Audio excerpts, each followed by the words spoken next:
Mardi 9 février 2021, vous écoutez Radio Bonne Nouvelle, merci d'avoir fait le choix de la 99.6 FM pour vous informer. 8 heures passées de 20 minutes, bienvenue à RBN Café Actu.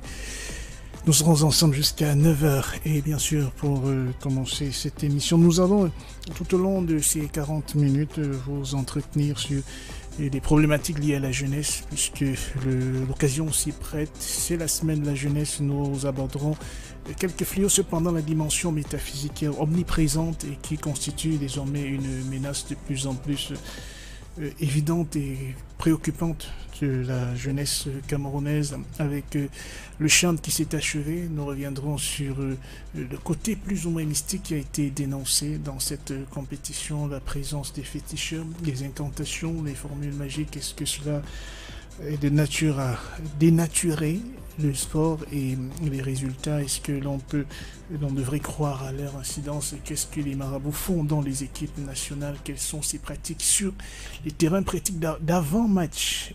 Quelles sont donc leurs influences sur le cours des événements? Les porte-monnaies magiques, les jeunes semblent malheureusement y mordre de plus en plus. Comment refréner cet élan, cette propension au gain facile? Y a-t-il des formules appropriées pour prévenir nos jeunes? Et une fois qu'ils ont été pris au piège de ces portefeuilles magiques, comment les en sortir?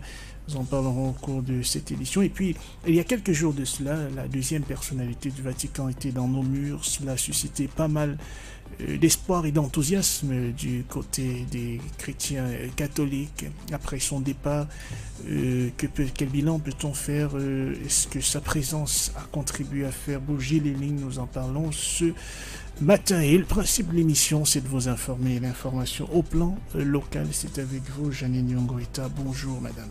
Bonjour Patrick Chenkan, bonjour à nos nombreux auditeurs. Coup de théâtre dans la région de l'Ouest Cameroun. Une infirmière monte un groupe de gangs pour cambrioler la maison de son patient qui a fait un bref séjour dans son domicile situé à Bangouhoa. Après leur forfait, ses complices et elle se sont retrouvés dans la ville de Bafoussam. Grâce à de nombreuses investigations des forces de l'ordre, ils ont été tous interpellés et présentés à la presse hier. La grève des enseignants se poursuit dans les 10 universités d'État. Plus de 2000 enseignants de l'enseignement supérieur n'ont pas perçu la prime pour la modernisation de la recherche. Rappelons que le 5 février dernier, le ministre d'État de l'enseignement supérieur, Jacques Famdongo, avait rencontré le syndicat des enseignants, mais au vu de l'état actuel, la réunion avait réellement rien abouti, véritablement, puisque les attentes de ces enseignants n'ont pas été comblées. Et clôturons avec les députés qui sont convoqués le 11 mars prochain pour une session ordinaire. Le président de l'Assemblée nationale, Kavaïké Djibril, l'a fait hier à travers un arrêté, sans toutefois mentionner les sujets qui seront inscrits à l'ordre du jour. Cameroun, c'est avec ces opposants qui ont été interpellés du côté du Tchad. Vous êtes sans oublier que l'élection présidentielle est annoncée pour le 11 avril prochain.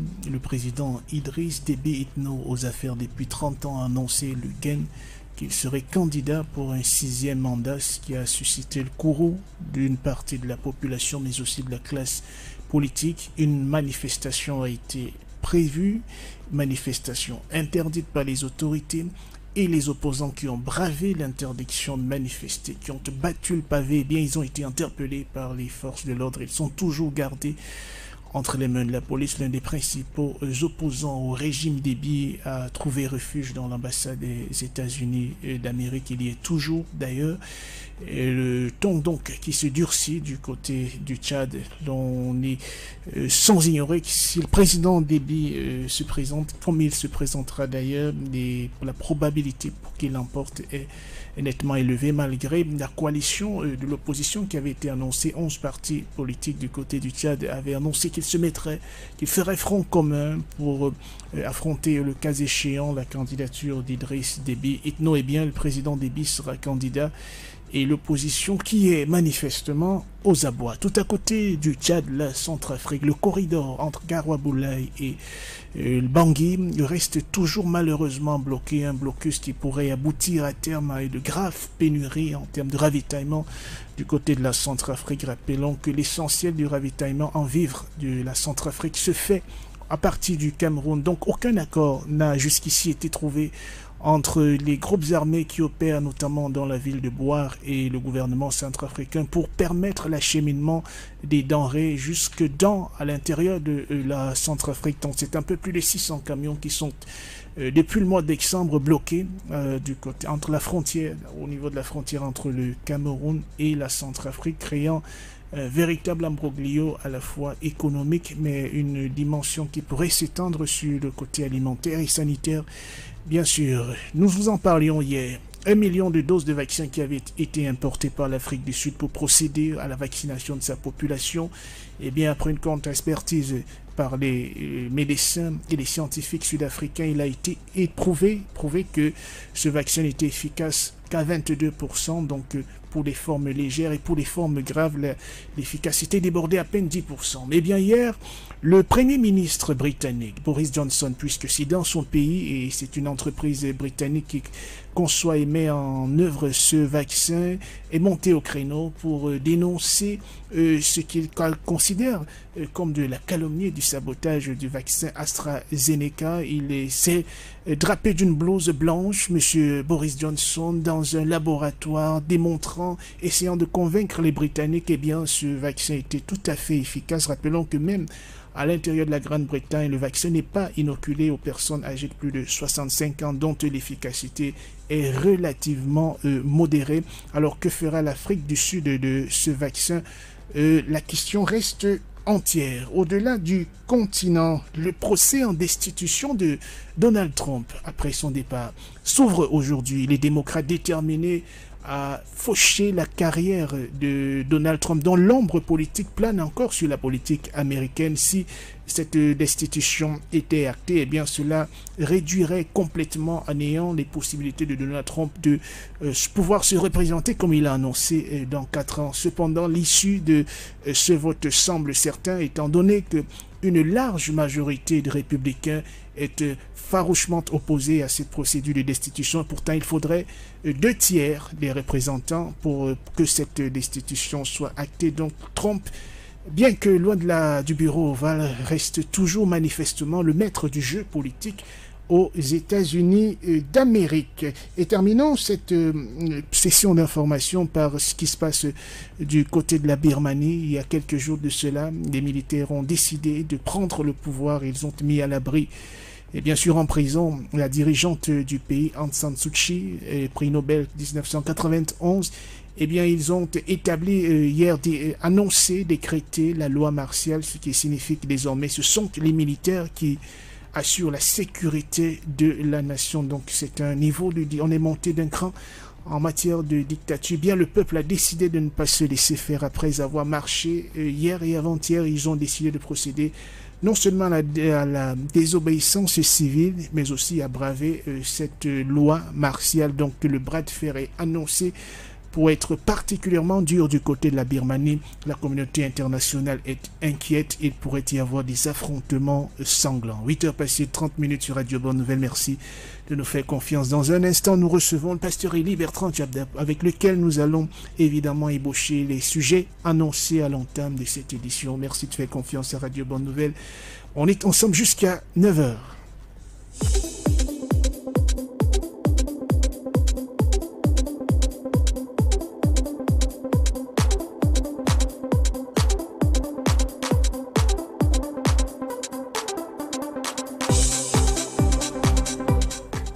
Pasteur Élie Bertrand Tchabda, bonjour, bienvenue. Bonjour à tous les auditeurs de Radio Bonne Nouvelle, RBN Café Actu 99.6 FM. On a eu l'occasion de vous voir pimenter souvent notre café. On est heureux de vous avoir ce matin. Sauf qu'il n'y a pas toujours le café sur la table. Ça viendra, je vous rassure. On a eu la visite d'un éminent prélat au Cameroun, Monseigneur Pietro Parolin, deuxième personnalité du Vatican, par ailleurs celui en charge de la diplomatie, qui était dans nos murs. Ça a suscité à la fois beaucoup d'enthousiasme de la part des chrétiens, des fidèles catholiques, même de la communauté chrétienne, et aussi beaucoup d'espoir. On se disait qu'un homme de ce calibre, lorsqu'il arrive dans une nation, forcément, les lignes vont bouger, soit au plan spirituel, social ou politique. Est-ce que vous êtes de ceux qui partageaient l'enthousiasme de la venue de Monseigneur Pietro Parolin au Cameroun? C'est vrai qu'avec la situation du Nord-Ouest qui s'est vue jusqu'à présent pendant près de 5 ans maintenant, beaucoup, et que ce soit dans les cas des sécessionnistes, les cas de l'armée régulière, y compris toute la population, personne ne voudra que cette sale guerre continue encore. Et donc, chacun voit de chaque côté une personne venue comme étant un sauveur. De l'intérieur, on ne voit pas la classe politique prendre véritablement le devant pour se présenter comme étant des gens, des décideurs qui veulent que ces choses se cessent. Ce qui fait que si on ne voit pas quelqu'un faire le premier pas, quand quelqu'un vient, on le prend comme un sauveur. Mais c'est mal connaître la personne qui est en face, parce que cette personne qui est en face, qui est aux commandes de l'État, n'aime pas la pression. Ce que je relève dans ces points, c'est que ce monsieur-ci n'est pas venu en tant qu'homme de l'Église, mais en tant que l'homme d'État. Et c'est comme c'est l'homme de l'État, il y a des choses qui se disent en diplomatie qui ne sont pas dévoilées au grand public. Donc, pour ce qui est de la confidentialité de ce qui se sont dit là-bas, personne ne peut. On va seulement supposer des choses et tirer des conclusions hâtives. Mais regardons dans les 3 semaines qui suivent après cela, pour voir s'il y a changement sur le terrain, s'il y a peut-être une organisation épiscopale joindre à la politique pour la résolution. Mais ce qui est sûr, c'est que l'Église catholique sera impliquée dans la résolution du conflit qui s'éprouve au Cameroun. Donc, sans être euphorique, vous reconnaissez tout de même que l'Église catholique est en capacité d'influencer le règlement de cette crise? Absolument. Dans bien des conflits dans l'espace, dans l'univers, on voit l'Église catholique être impliquée. Parce que n'oublions pas que c'est l'Église catholique. Lorsqu'on parle de l'Église, on voit l'aspect religieux, mais en réalité, c'est un État. Et c'est impuissant. La Bible indique de cet État-là comme étant un puissant État qui est avec l'emprise sur les lois de la terre. Il est démontré bibliquement parlant que la richesse de la terre se trouve au Vatican. Et par conséquent, sournoisement parlant, ce sont eux qui passent au travers des organisations pour financer des États et qui donnent avec de l'argent, commandent avec la main d'autorité. Très bien. Donc, les effets de sa visite, on devrait attendre encore quelques temps pour qu'ils soient perceptibles. Absolument. Nous allons les voir décider véritablement pour la crise du Cameroun. J'ai une question concernant la venue du prélat du Vatican. Oui. Certains hommes de médias et certains hommes politiques, ils affirment que ce prélat, il est venu pour accomplir une mission de l'État français. Oui, en tout cas, tout cela, ce sera des suppositions. Mais j'en tiens à ce que la Bible dit d'elle, parce qu'elle a la primauté sur le roi de la terre. La Bible va même plus loin en disant que les rois de la terre vont lui donner son autorité pour régner en tant que bête sur eux. Donc ça veut dire que ce sont les premiers de ces choses qu'on voit. Pour ce qui est des suppositions, s'il y a des missions, beaucoup de films ont été tournés, beaucoup de choses ont été démontrées, même des documents qui ont été déclassifiés par Wikileaks et autres. Là, on a vu effectivement que beaucoup de sales guerres que ces propositions, il y a toujours la main noire du Vatican dedans. Donc il n'est pas caché, il n'est pas aussi affirmé que ce soit vrai, cette affirmation-là. 8 heures passées de 34 minutes et on passe à toute autre chose. On parle de la jeunesse et des mots qui l'animent, mais aussi des perspectives de cette jeunesse camerounaise. Est-ce qu'il y a des raisons de croire en un avenir beaucoup plus brillant, plus reluisant? Eh bien, la question des porte-monnaies magiques. Il y a quelques semaines de cela, on a appris avec un grand effroi que 2 gamins en classe de 4e, donc s'ils doivent être âgés d'à peine 20 ans, 18 ans, étaient en possession de ces porte-monnaies magiques et dont ils en faisaient même la promotion, avec cependant des conditions tout à fait terribles, puisque on vous remet une somme d'argent, ils ont parlé d'1 million qu'il faut épuiser impérativement dans les 24 heures qui suivent, et si vous enfreignez à cette obligation, mais c'est la mort qui est à côté. Absolument. Alors, est-ce que déjà, j'ai reçu un prédicateur qui a dit qu'il ne croyait pas en ça. Qui n'y croit pas, mais la réalité est tout autre. Nous voyons des phénomènes qui se trouvent dans ici en plein Douala, nous avons vu plusieurs fois dans des lycées et des collèges, des enfants il y a des phénomènes de trans. Pour ceux qui ne croient pas au démon, on voit effectivement la manifestation, il faudrait qu'ils expliquent ce qui se passe. Mais pour le cas, parce que je crois que vous relevez là le cas de ce qui a fait défrayer la colonie du côté de Kribi. Ça, c'est quelque chose parce que ça a fait surface qu'on a pu comprendre cela. Maintenant, si ça se passait, parce que d'après les témoignages qui ont été recoupés, c'est là avec la réunion des différents conseils de discipline qui sont passés avec les recoupements faits par le commandement des régions de la gendarmerie, nous voyons clairement que c'est un phénomène qui n'a pas apparu comme un champignon. C'est enraciné.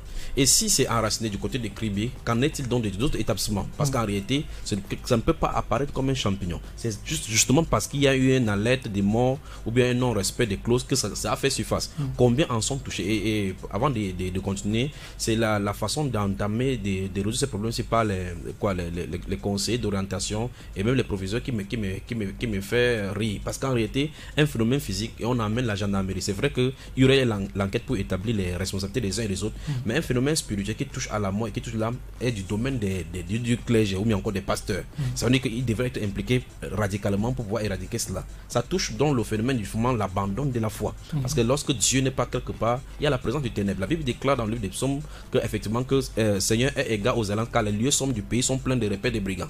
Quand il n'y a pas la lumière de Jésus-Christ quelque part, le peuple est assis dans les ténèbres. Et quand ils sont assis dans les ténèbres, tout genre de manifestations, y compris dans le porte-monnaie magique comme ça, feront surface. Alors, pour ceux qui sont dans les réseaux sociaux, ce sont les propositions sont faites, ça relève même parfois du harcèlement. Il y a un marabout tel, un grand maître ceci, à chaque publication, je ne sais pas ils ont des agents commerciaux. Disons, sur Facebook, dans quelques annonces, que ce soit même dans des vidéos. Quand on parle d'un sujet qui n'a rien à voir avec ça, il se glisse là. Avec des témoignages. Oui, avec des témoignages et parfois des photos de biais claquants, absolument, pour attirer et les enfants qui mordent à cela. Bon, pour ceux qui ont le jugement exercé, ils passent dessus, mais pour certains, ils mordent à la maison. Alors la question aujourd'hui, c'est de savoir comment prémunir nos enfants ou nos jeunes, même les moins jeunes. La Bible déclare dans 2 Timothée chapitre 3 que sache que dans les derniers jours, et nous y sommes, il y aura des temps difficiles. Parce qu'on peut expliquer pourquoi est-ce que les gens, on peut se poser la question pourquoi les gens courent vers le gain facile. Parce qu'il y a des temps difficiles. Ces temps difficiles ne sont pas caractérisés seulement de la jeunesse. Nous voyons effectivement avec la venue de la pandémie dont nous parlions, Corona, nous voyons clairement que tous les secteurs de la vie humaine ont été touchés. Et par conséquent, la crise a été intensifiée. Et pour ceux donc qui avaient leur vie basée sur le standard humain, sur le standard extérieur de l'extravagance, ils trouvent difficile de ne pas pouvoir mener cette vie-là. Et donc, ils peuvent vendre même leur âme au diable pour pouvoir toucher à quoi que ce soit, pour pouvoir remonter ces clans. La Bible continue verset en disant car les hommes seront égoïstes, amis de l'argent. Donc, nous voyons clairement que le Saint-Esprit a prophétisé que non seulement il y a le temps difficile, mais les gens seront amis de l'argent. Ça veut dire que l'acquaintance entre l'homme et l'argent sera davantage rattachée. C'est donc pour cela que dans la Bible, Matthieu chapitre 6, verset 24, le Seigneur Jésus avait dit qu'on ne peut pas servir Dieu et Mammon. Et le Mammon est la divinité qui contrôle l'argent. Et de l'autre côté, dans 1 Jean chapitre 2, il est dit n'aimez point le monde ni les choses qui sont dans le monde. Donc ça me pose la problématique du standard. Ce n'est pas un problème de la jeunesse seulement, mais lorsque nous voyons que la société est vouée à l'échec comme ça, nous voyons clairement que, comme le président le dit souvent, que la jeunesse est le fait de l'alliance de la nation. Donc Satan a carrément ciblé la jeunesse maintenant. Mais d'où vient le problème? 1. À cause des difficultés que nous voyons. 2. À cause du fait que les parents eux-mêmes sont même désengagés de leur éducation. Parce que la Bible déclare qu'instruit l'enfant selon la voie qu'il doit suivre. Et quand il sera vieux, il ne s'en donnera pas. Quand le parent lui-même n'est pas ancré dans la foi. Et nous voyons effectivement comment les enfants sont laissés pour compte. D'autres passent le temps dans la vidéoclub, d'autres sont dans les... Enfin, quand il n'y a pas de vidéoclub, les box sont en plein à la maison, ou les vidéoclubs sont transportés dans la maison. C'est le monde. Dans les cybercafés également. D'autres encore moins avec le téléphone portable, avec Internet. C'est le monde carrément à bout des doigts. Donc les enfants, ils passent leur temps, au lieu de passer le temps. Qu'est-ce que la Bible déclare? Je m'excuse d'aller plus vite là parce que nous sommes tenus par le temps. La Bible déclare dans Psaume chapitre 1 que heureux celui qui ne s'assoit pas en compagnie des voleurs, enfin des moqueurs, qui ne s'assoit pas en compagnie des moqueurs, mais qui trouve son plaisir dans la loi de l'Éternel. Donc vous voyez que la façon des... Enfin, nous avons besoin, et ce n'est pas le cas des enfants seulement, nous avons besoin d'un standard. Non seulement d'un standard, nous avons besoin encore de réorienter nos objectifs pour pouvoir regarder quel est le modèle que nous avons à suivre. Nous avons tant des choses attirantes cette fois-ci sur le plan humain et tant de désirs insatisfaits et par conséquent qui a besoin de l'argent pour l'accompagner. De l'autre côté, on ne trouve pas satisfaction et on trouve dans le désir, le cœur humain trouve par cupidité tout genre de perversion pour pouvoir assouvir ce désir-là. Donc en réalité, l'humanité manque de la focalisation sur les modèles que nous avons. On n'a pas de modèles. Quand vous voyez les publicités sont faites à la télévision, les chaînes de musique sont données. Vous voyez le style d'habit que les rappeurs et les hip-hop portent, les chaînes. Vous voyez que directement quand les enfants ils sont accrochés, ils commencent à aborder comme ça, voudrant vivre le luxe là insolent qui sont dans les clips. D'autres ne comprennent même pas qu'en réalité, des choses qui sont dans les clips sont empruntées dans le but de faire ces clips là. Et donc les gens veulent vivre comme ça. Et au-delà de leurs moyens, ils ne peuvent pas le faire. Ils finissent par entrer dans les sectes ésotériques et d'autres encore vendent leur âme au diable pour pouvoir arriver à ces niveaux-là.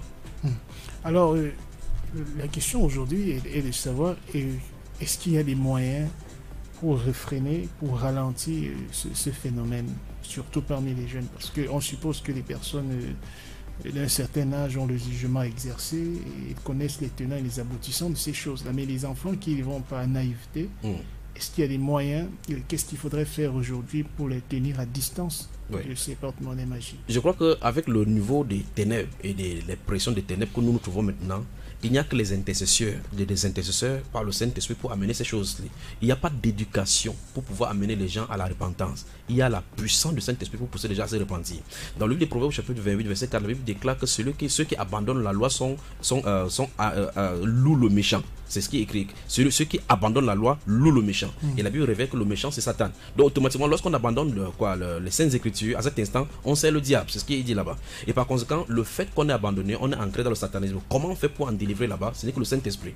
La Bible déclare que si celui qui veille, si ce n'est pas le Seigneur qui veille, celui qui veille en vain. Donc, je crois que ici, l'Église se trouve dans l'antipode d'un moment glorieux qui doit se préparer sur l'Église. La grande moisson dont nous parlions. Vous voyez que le contact entre les hommes, parler, tel que nous sommes de parler, pour amener les gens des puissances des ténèbres, il faut la puissance du Saint-Esprit. Donc, c'est le réveil. Et donc, les gens qui sont dans l'intercession, qui peuvent suppurer auprès de la nation pour amener le cœur des hommes vers Dieu. Tant que ce n'est pas comme ça, les conseils psychologiques ne résoudront pas le problème parce qu'il s'agit des puissances des ténèbres. Et nous, on ne résout pas le problème d'ordre spirituel par la chair.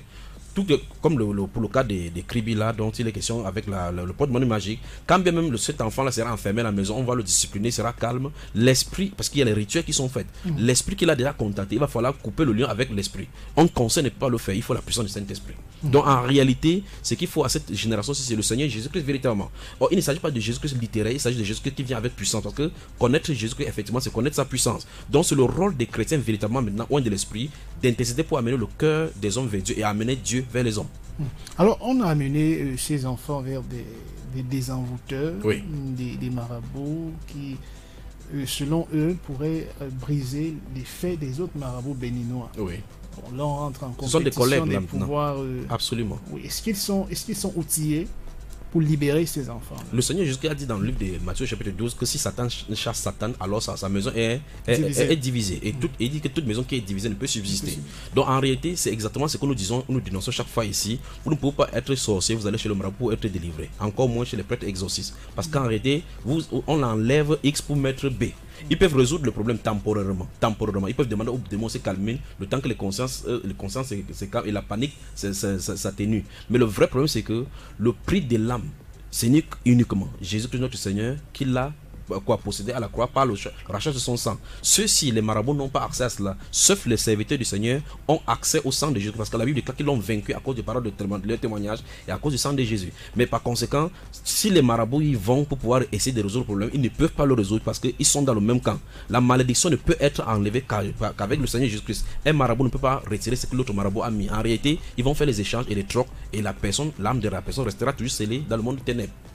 Alors, est-ce que, même si on l'amène de tels cas chez des pasteurs, est-ce qu'il ne faudra pas d'abord la restitution pour que la prière marche? Si vous avez mangé 3 millions de Satan, vous ne pouvez pas vous en aller comme ça, il faut... Oui, en réalité, la Bible déclare que le Seigneur est miséricordieux pour tous ceux qui l'invoquent. Et dans le livre de Romains, chapitre 10, verset 13, la Bible déclare que quiconque invoquera le nom du Seigneur sera sauvé. Il y a des gens qui peuvent nous écouter maintenant qui sont entrés dans les sectes par mégarde, sans le savoir. D'autres, par la collaboration avec les amitiés, on les entraîne là-dedans, mais ils ne savent pas. Mais très souvent, Satan les met en garde en disant que si vous essayez de dénoncer cela, vous allez mourir. Cette dénonciation, cette mise en garde, c'est effectivement pour leur faire peur, pour qu'ils ne cherchent pas la vérité. Mais je suis là pour dire aux gens que, quel qu'en soit l'état où vous avez été dans le satanisme, Jésus-Christ est vivant et il est puissant pour briser toute malédiction. Donc, Cela dit, si vous arrivez à amener quelqu'un de tel statut chez un pasteur pour prier, il y a des gens qui vont effectivement, qu'avec cet argent, ils ont acheté peut-être des écrans plasma et autres là-bas, mais ils veulent la délivrance en gardant tous ces objets. Il faut que ça soit restitué parce que ça vient du ténèbre.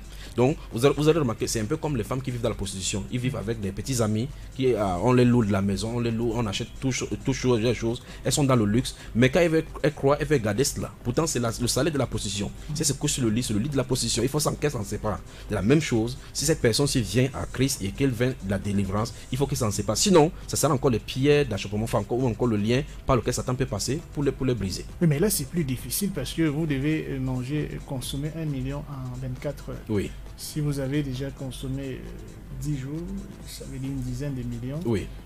Et vous ne les avez plus. Il va le faire. La Bible déclare dans le livre des Proverbes, chapitre 7, que si on trouve quelqu'un qui a volé, qui va la voler même pour manger, même pour assouvir sa famille, il va restituer ça au Saint-Tube. Comme ou deux, est-ce qu'il va prendre, puisqu'il avait de la faim, il n'avait pas quoi que ce soit pour manger, mais il va voler. Si on l'arrête, il va restituer au Saint-Tube ce qu'il a volé. Donc ça veut dire que quel qu'en soit le cas, il va devoir restituer cela. Sinon, Satan va le lui réclamer. Mais comment alors restituer? C'est ça réellement. Il va restituer. De toute façon, il va devoir restituer. Il peut travailler pour restituer cet argent en disant il n'en demeure plus avec leur alliance pour restituer ce qu'il en est. Oui, mais là, il va devoir rentrer en contact avec ces forces obscures. Négatives. En réalité, il y a des alliances qui sont tissées. Il y a des choses qui sont données. Par exemple, quand pour ceux qui sont dans cette alliance-là, quand ils donnent de l'argent à d'autres personnes pour les initier, en fait, c'est l'initiation. Les personnes qui consomment de cet argent et consomment de ces choses, ils peuvent arriver que ils lancent au sol pour que les gens puissent ramasser. L'initiation de ces âmes-là sont également là-bas. Donc, ils travaillent pour le royaume. En fait, c'est un salaire pour le service qui rend au monde des ténèbres. Donc, en réalité, s'il veut restituer, il va restituer. Il peut juste faire contact avec ces démons là parce que les rituels se passent à côté en bordure de mer, ils sont à Créby, les rituels se passent là-bas. Ils peuvent déposer effectivement l'argent là-bas. Il dit qu'il n'en sait pas. Il prononce des paroles incantatoires pour dire je m'en sépare de là-bas et puis je ne suis pas avec vous. Mais ça c'est sous le contrôle de quelqu'un qui sait le Seigneur. Et puis vous remarquerez que l'argent disparaîtra absolument. Est-ce que le fait qu'il ne restitue pas au préalable peut empêcher sa délivrance? Est-ce qu'il faut préalablement qu'il restitue avant que sa délivrance soit... En réalité, la délivrance ne se passe pas automatiquement. Le Saint-Esprit fait comme il veut. Il y a des moments où le Saint-Esprit peut délivrer quelqu'un, même après 2 ans avant qu'il restitue. Il révèle même la procédure de la restitution, tant que Satan ne réclame pas. D'autres personnes encore, il faut confesser et restituer avant la délivrance. Donc on ne peut pas de façon directe dire qu'il faille d'abord qu'il fasse telle ou telle chose pour pouvoir accomplir la délivrance. La délivrance est guidée par le Saint-Esprit et par conséquent, il faut suivre la direction du Saint-Esprit au cas par cas. Il y a des choses, parce que nous n'avons pas le temps, je vous dirais ici des gens qui sont allés en bordure de mer pour les enfants et que l'esprit est sorti de l'eau, venir même jusqu'ici à Douala, prendre la ceinture de la personne, venir en bordure de l'eau. Vous comprenez. Et puis cette personne-ci a été transportée depuis les bordures de l'eau pour être mis à l'hôtel. C'est vivant avec nous ici. Des gens que nous avons, par la grâce de Dieu, nous avons pu délivrer avec ce genre d'esprit. Donc vous voyez un esprit qui, ce monsieur, ça vient en bordure de l'eau, l'esprit lui donne son nom, l'année de la mort de son papa, tout cela, et l'esprit en train de parler en bordure de l'eau, et des cuvettes sortent de l'eau pour lui donner des parfums avec lesquels il doit se laver pour avoir de l'enfant. Ça c'est un esprit qui sort de l'eau. Donc vous voyez clairement que nous avons des entités aux côtés de nous. Mais cet homme-là, c'est celui dont je parle pour le témoignage. Je dis, on n'a pas assez de temps, j'aurais dû dire cela. Cet homme-ci, l'esprit lui avait demandé d'acheter un parfum et lui indiquait la boutique en ville ici à Douala où il doit acheter. Il y est venu, le parfum était terminé, il dit un de ces parfums coûte 1 million de francs CFA, le parfum avec lequel il devait faire le rituel. Et puis il est rentré là-bas, on a encore convoqué cet esprit, l'esprit est sorti des eaux et l'esprit lui a dit ok, donne de l'argent, je vais aller chercher en Inde. Le monsieur dit, il a compté effectivement de l'argent, mettre dans le panier qui était sorti de l'eau. Et puis l'esprit a tourné. Et puis il a dit, l'esprit lui a dit que l'argent que tu as mis dans le panier ne suffit pas. L'esprit lui a dit, il y a encore 1000 francs dans ta poche droite. Il a effectivement dit, c'est vrai, il a enlevé les 1000 francs mettre là-bas. Ça a tourné. L'esprit est allé avec de l'argent. En 2 minutes plus tard, le parfum est venu. Il était là. Il a dit, ouvre les yeux, le parfum est là. Donc vous voyez effectivement que nous fonctionnons avec le monde puissant, le monde parallèle, mais jusqu'à ce puissant. Mais curieusement, cet homme n'a toujours pas eu l'enfant dont il partait chercher. Et cet homme est au milieu de nous maintenant. Il sait le Seigneur. Alors, peut-être pour terminer sur la question de ces fameux porte-monnaies magiques qui font une pénétration fulgurante sur le continent. Il y a quelques mois de cela, c'était en Côte d'Ivoire que ça faisait rage, ça avait pris en chaîne, ça avait ramassé des enfants, des jeunes en chaîne là-bas. Est-ce qu'il est possible, est-ce qu'il y a un moyen pour contrecarrer cela de façon globale? Est-ce qu'il y a des prières qui peuvent être élevées dans le sens où ces propositions n'aient pas d'effet sur les gens. Vous remarquez que quand vous parlez de Côte d'Ivoire, de l'Afrique de l'Ouest particulièrement, quand ces pasteurs, quand ces marabouts proposent, ils proposent même des bagues magiques aux pasteurs et aux prophètes pour faire des miracles dans les assemblées. Donc, ceux qui sont censés travailler contre ces marabouts, ils vont aussi pour prendre la puissance pour pouvoir faire la magie et la prédication dans leur assemblée. C'est un problème. Donc vous voyez clairement, comme j'ai dit ici dès le départ, il faut véritablement des intercesseurs qui connaissent le cœur de Dieu et la volonté de Dieu. Le monde, la Bible déclare que le monde actuel est sous la puissance du malin. De façon globale, on ne peut pas faire une prière globale pour bloquer leur agissement, parce qu'en réalité, la puissance des ténèbres, les prophètes bibliques disent que la puissance des ténèbres va aller grandissant jusqu'à ce que la terre sera comme au temps de Noé. Donc ça veut dire que ça va plutôt aller de pire en pire. Mais ceux qui sont pour le Seigneur seront retirés de là. Mais pour ce qui est de là, pour les églises de chaque pays devraient avoir des intercesseurs pour prier sur les nations, pour diminuer l'emprise des ténèbres et sauver ceux qui sont destinés au salut. 8h passées de 50 minutes, encore 10 minutes à passer ensemble. On va, à moins que je n'ai une question sur le sujet, on va parler de CHAN, de football, et pas nécessairement la dimension sportive. Il y a cette dimension extra-sportive, métaphysique, spirituelle, qui a été dénoncée, qui existe malheureusement depuis toujours et dont on a fini par s'accommoder comme quelque chose faisant partie du jeu et de notre culture. Est-ce que les marabouts, les gris-gris, les sorciers, on doit considérer ça comme quelque chose de culturel? Pendant la compétition qui vient de s'achever, ils étaient présents dans les équipes, y compris dans la nôtre. Oui. Plusieurs se sont... Aux frais du contribuable. Oui, il faut préciser ça. Bon, c'est eux qui savent comment ça se finance. Est-ce que ça pose un problème? Mais je crois que l'histoire du passé par rapport au marabout, ça ne date pas d'aujourd'hui. Ce qui m'étonne, c'est qu'ils le font chaque fois. Et ils disent même qu'ils ont des puissants marabouts. Et même les pays comme le Bénin, justement, qui disent qu'ils ont le puissant marabout, ne gagnent pas des trophées. Ils disent... L'Afrique, malgré qu'ils disent qu'ils ont des puissances terribles en Afrique, malgré qu'ils... Il y a cela 3000 ans, les premiers Jeux olympiques ont été faits à Athènes. Et l'origine des Jeux, nous voyons que le mot olympique même vient de Olympe, qui est une divinité. Donc quand on dit Jeux olympiques, ça veut dire que le jeu de la divinité Olympe, dédié à Olympe. Et le sacrifice, ce sont des rituels qui avaient pour but, dans la Grèce antique, de l'unité de tous ceux qui sont sous le démembrement sur le royaume le royaume grec sous Zeus, qui est considéré comme le dieu des dieux. C'est-à-dire que le Jeux olympiques a pour but le rituel d'unir tous les esprits sous la gouvernance de Zeus. Mais personne ne dira ça aujourd'hui, parce que les Jeux olympiques, on dit les Jeux olympiques modernes. Or, quand est-ce que ça a été moderne? En 1894, Pierre de Coubertin a commencé à réinnover de façon moderne. Je touche ça parce que c'est la même période que le football moderne a été modernisé. Pierre de Coubertin donc va entamer maintenant l'innovation de ce qui était connu d'antan comme jeux destinés à Olympe. Il a fait de cela que ça a été mondialisé. Et le premier Jeux olympiques modernes sont passés le premier mois de 1896. Et encore à Athènes. Donc ils ont fait une inauguration de cette même divinité. Ils ont ressuscité cette divinité, cette célébrité qui avait été d'antan adorée. Et maintenant nous avons ça sur le forme moderne. Et vous voyez effectivement les 5 anneaux qui représentent les 5 continents montrent clairement que c'est... Et les modernistes vous diront que le but des Jeux olympiques c'est d'unir les 5 continents. Or, initialement, c'est la pensée de l'esprit de l'homme, c'est d'unifier tous les continents en fait sous la domination des Zeus. Donc en réalité, quand un pays participe aux Jeux olympiques, parce que les athlètes y participent, ils célèbrent un culte au dieu Olympe. Vous voyez là où nous en sommes. Je prends le cas des Jeux olympiques pour toucher le cas de football. Maintenant, si vous regardez à l'origine du football, l'origine ancestrale du football, nous voyons clairement, je crois qu'il y a un livre qui avait cité tout à l'heure, nous voyons clairement que de façon moderne également, c'est en 1850. Donc quand vous regardez après la traite négrière et puis toute la révolution industrielle, que ce soit les sectes exotériques, les Templiers, la franc-maçonnerie, que ce soit les témoins de Jéhovah, les millénaristes et tout ce dont je suis en train de citer maintenant, ça commence dans les périodes de 1700 et 1800. Donc le football moderne a été modernisé par les francs-maçons, football moderne, en 1850, dans une loge maçonnique en Angleterre, en Grande-Bretagne. Bien que certains historiens ce sont les pistes qui sont tentent de brouiller comme ça par les francs-maçons pour pouvoir s'aimer la dizaine. En fait, d'autres personnes disent que non, ça c'est issu de l'Amérique et l'autre disent que c'est la Chine. En réalité, de façon moderne, ça a été élaboré par des francs-maçons du côté de l'Angleterre.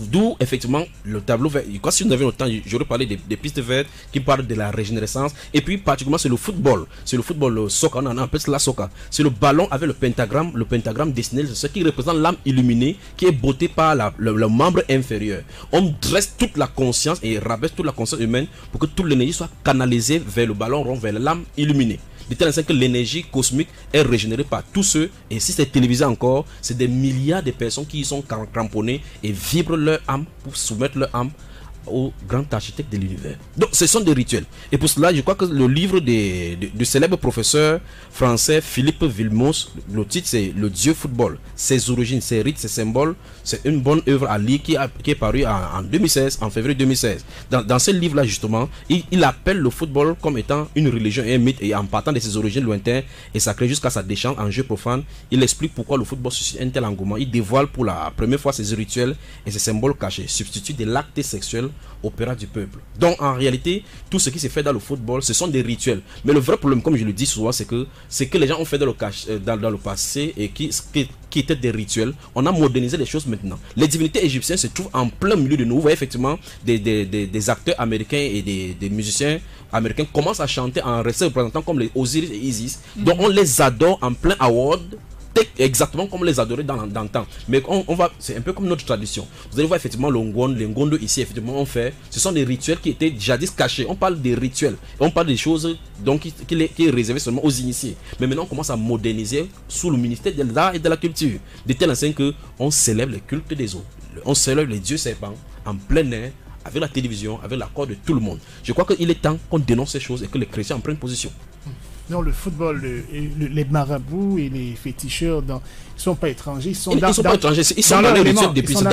Ils connaissent effectivement. Donc quand 22 personnes se mettent au stade, c'est 22 personnes, démons de Jupiter, qui rencontrent 22 personnes de la planète Mars qui se jouent là-bas et que l'énergie cosmique est dégagée pour donner au grand architecte de l'univers de mieux contrôler les consciences humaines. Et alors, pour terminer, les pasteurs et les chrétiens qui prient pour que leur équipe gagne. Vous voyez on se trouve en plein milieu du paganisme là maintenant. Parce qu'en réalité, quand quelque chose vient de chez Satan, il faut terrifier cela et dire clairement que ça vient de chez Satan. Vous voyez, il y a des gens qui vont relativiser en disant que non, moi j'y vais là-bas, je suis chrétien, je connais des choses. Il y a des cas, des exceptions dans quel que soit l'endroit. Il y a des gens qui ont été dans la franc-maçonnerie, d'autres qui définissent la philosophie de la franc-maçonnerie ou bien des roses comme étant de bonnes philosophies, mais plus tôt ou tard, Dieu les fait sortir de là.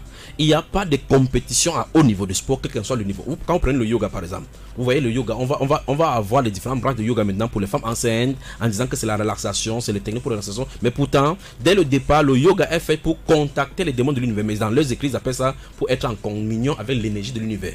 Il n'y a pas une énergie de l'univers dans laquelle Dieu nous a demandé d'être en contact. Il nous a demandé dans Deutéronome chapitre 4, chapitre 5, chapitre 4, verset 14 à 15 pratiquement, qu'on fasse attention de ne pas tourner le regard vers le ciel et qu'on se prosterne devant les étoiles et devant toute l'armée des cieux. Donc il dit ça, il a réservé ça aux nations. Et vous voyez que cette technique, toutes ces choses du Moyen-Orient, au fur et à mesure, on est en train de nationaliser cela. Qu'est-ce que les gens du Moyen-Orient font? Ils viennent avec des subventions des écoles comme nous voyons maintenant. Ils vont avec des subventions pour les églises, des subventions pour les mosquées. Et puis au-delà de cela, ils imposent leur rythme, ils introduisent petit à petit leur religion. Vous voyez partout ici, il y a des centres chinois carrément ici avec des symboles de dragon. On sait effectivement que c'est le dragon. Et on connaît clairement dans la Bible à quoi se représente le dragon. Le dragon n'a jamais été représenté en dehors d'autre personne autre que Satan. Mais effectivement, voilà ça. Et on nous donne des subventions. Le pouvoir du dragon est donné. On crache le dragon crache le feu, il nous donne. On accepte en acceptant le don. Plus tard, leur enseignement et leur imposition est donnée. Et puis petit à petit dans nos cultures, ils y entrent. C'est comme ça que le yoga est entré dans les universités. Vous voyez que même dans les écoles, il y a des clubs qui sont réservés au karaté. On fait le karaté au bas niveau. Mais quand vous regardez, vous trouvez qu'au 36e grade de cette initiation-là, vous retrouvez avec Lucifer. Exactement comme la franc-maçonnerie au 33e degré. Donc, quand on prie, c'était ça ma question, les pasteurs qui prient pour que le Cameroun gagne, par exemple, ils sont... C'est une hérésie. Si un pasteur prie pour que le Cameroun gagne, et quand bien même le Cameroun gagnerait, c'est exactement comme un pasteur prierait pour que Satan se convertisse. Il a de courir dans le sac, ça n'aura jamais. Enfin, ce n'est pas une prière qui sera agréée par Dieu. Parce que même s'il gagne, ce ne sera pas Dieu qui aurait agréé cela. Parce que l'initiative de ces choses ne vient pas de lui. Encore que le football, c'est une religion, c'est une adoration. Et quand on dit qui dit adoration, ça veut dire que là-bas, on a d'adoré une divinité. Dieu n'a pas demandé qu'on l'adore par le football. La Bible déclare que la louange lui sied à sa grandeur. Donc, c'est au travers des Saintes Écritures qu'on doit regarder, discerner ce qui est de Dieu et ce qui n'est pas de Dieu. Ça veut dire qu'on ne doit plus jouer au football. Ça veut dire clairement que si une religion de Satan, on en fuit. Il n'y a pas de demi-mesure là-dedans. Si quelque chose de Satan, on appelle ça Satan et puis on quitte là-dessus. Merci, pasteur Olivier Tranjab d'être passé par ici. Merci à vous, chers auditeurs, d'avoir été là. On se retrouve demain, mercredi. Eh bien, nous allons avoir le RDPC, un représentant du Rassemblement démocratique du peuple camerounais, et un autre éminent représentant de l'opposition radicale camerounaise sur la thématique. Ce sera évidemment la jeunesse. Qu'est-ce que le gouvernement, le régime en place a apporté pour la jeunesse, met en œuvre pour l'épanouissement de la jeunesse. Nous passerons en revue les différentes préoccupations de la jeunesse camerounaise, les propositions qui sont faites, mais aussi les contre-propositions de l'opposition dite radicale au Cameroun. Et puis jeudi, nous serons en compagnie du président André Bandakani. Ce sera le 11 février. Nous allons passer en revue la jeunesse de leur époque et la jeunesse combattante des différentes révolutions de la jeunesse. Vendredi, nous serons en compagnie d'un journaliste de renom de la place. Donc voilà le programme qui vous est dressé. Très bonne suite de programme sur Radio Bonne Nouvelle. On se retrouve demain lorsqu'il sera 8h. Que le Seigneur Jésus-Christ vous accorde tout ce qu'il y a de meilleur pour vous. À très bientôt. Shalom.